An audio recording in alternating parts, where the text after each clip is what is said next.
الله الرحمن الرحيم magacayga Mubarak Jaamac Maxamed waxaan ahay arday kamid ah ardaydii koobaad ee qaatay TEFE training in consultancy amba TTC halkan maanta waxaan doonayaa inaan ka cabiro shucuurtayda anigoo kamid ah ardaydii koobaad ee soo baxda markii training-kii aan qaatay horta halkan waxaan ku haynaa waxa weeyaan wax cusub oo wadanka hore u oolin in qofka lagu soo xisho ability-ga amba capability-gu leeyahay wuxuu qaban karo isagoo loo eegin qabiil amba meel ka soo jeeda amba uu sultaan soo kaxay marka horta waxaan leeyahay waxa weeye khudbad koobaad wadankeena ku qaatay oo kamid ah khudbadaha adduunka lagu la gaaro amba adduunka lagu la jaan qaado marka maanta waxaan qaatay waxaan tagay meeshii koobaad maantii koobaad aan tago meeshii camalka waxayna ahayd adu wallahi maalin taariikhiya ayay ahayd aad iyo aad ayaan ugu faraxsanahay macalinka iyo soo nool soo daalay macallin Muuse sahla waxaan leeyahay wallahi horta waxa weeyaan khudmad muhiima oo wadankeena u baahnaa khudbad ay la yimaadeen TTC assalaamu calaykum waraxmatullah بسم الله الرحمن الرحيم السلام عليكم ورحمة الله وبركاته مقاعي واحد حسن حسين وحن كمدهاي أردد وحكا برتي TEFE training and consultancy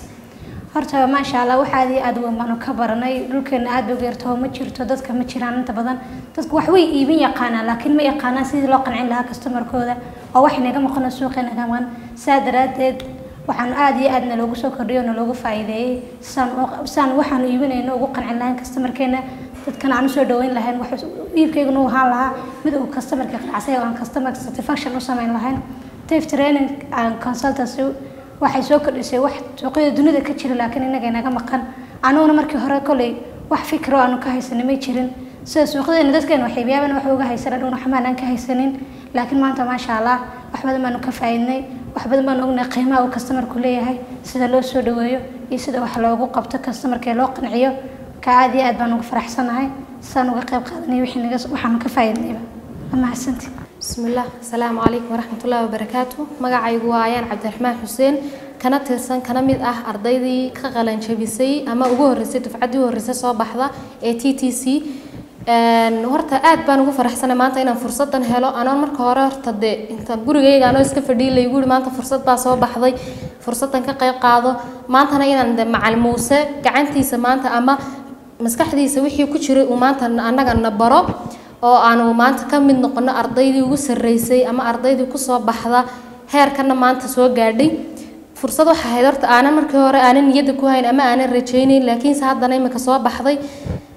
horta aad baan ugu faraxsanahay aadna waan ugu mahad celinayaa macalinkayaga Muuse iyo shirkadanba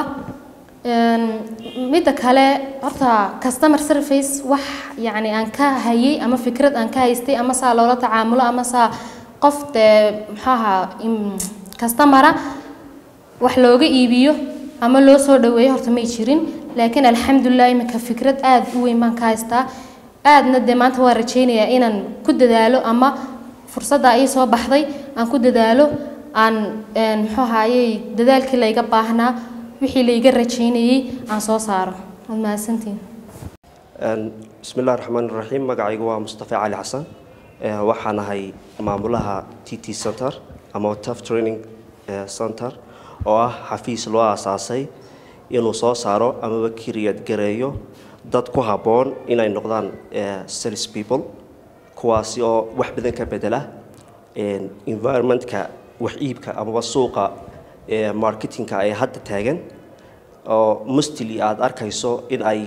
yaani dayacnaan badan ka muuqato dadka sales forces-ka ah dadka wax gadaya iyo isfahan darro ka jirta xagga customer-iska xaruntani ama xafiiskani wuxuu ku dadaali doonaa inuu soo saaro xoog ama sales force leh ability-gii ama awoodii ay ku qancin lahaayeen customer-iska si kor loogu qaado customer satisfaction-ka oo ah shayga laga duulayo oo loo baahan yahay in mar walba xoog la saaro inuu qofka macmiilkii ku qanacsan yahay service-ka ama adeegga company